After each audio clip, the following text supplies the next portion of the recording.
All right, ladies and gentlemen, today we're going to go over Jaxson Hayes, and one of his greatest strengths in his rookie year was his verticality.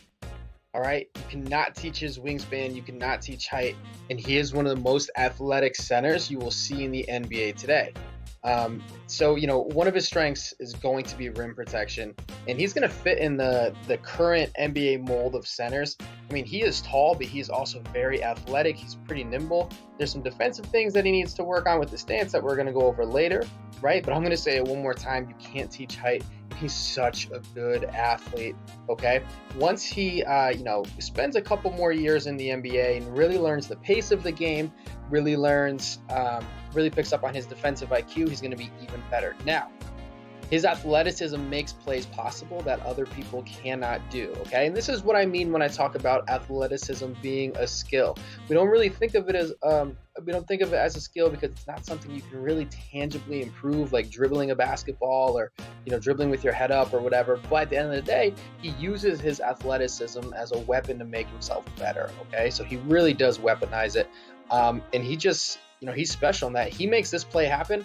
I don't know many guys in the NBA that can make that play happen, right? So he presents opportunities for points that other players simply cannot do, and it's what makes him really valuable. So I highlighted him right here.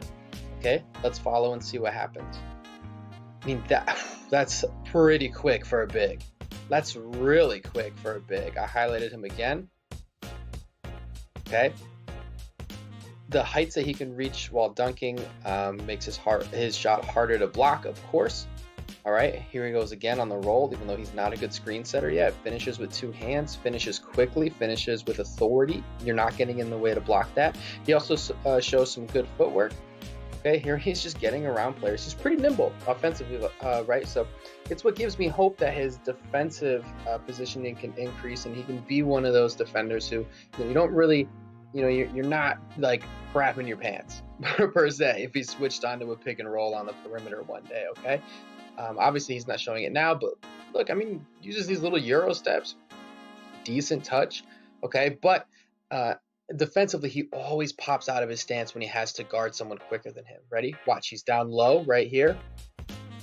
As he's backpedaling, now he's way too straight up and down, commits the foul. He committed a ton of fouls this year because of that. Again, this is terrible. It's choppy footwork, okay? He allows players to get the edge, and he thinks because he's such a good shot blocker that he can make up for lost ground, but it results in a lot of fouls. Again, he's not really low right here, but when he is, he does pop out. Choppy footwork again. All right, so this is something that's going to take, literally years of repetition, right? So he is a project, right? Very flat-footed right there, and Dame beats him, even though he gets the block. He gets called for the foul as well. Listen, not too many rookies can defend LeBron on the perimeter, okay? But he's flat-footed again. He's out of his stance, and LeBron blows right past him, right?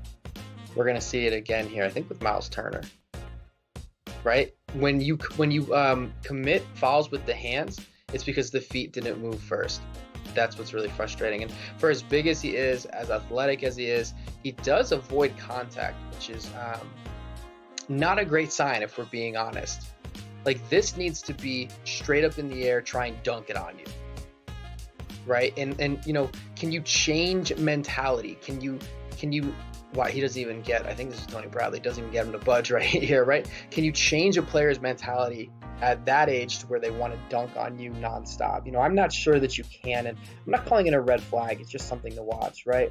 I mean, he takes a beating from Anthony Davis right there, and to be fair, Anthony Davis is pretty strong in his own right. So this is a guy I love watching, and I think he has a bright future. I definitely underrated him on my big board, but I'm going to be paying attention to him. Listen, while I got you, please subscribe. We really appreciate it. We're going to be putting out more content like this. So thank you. All right.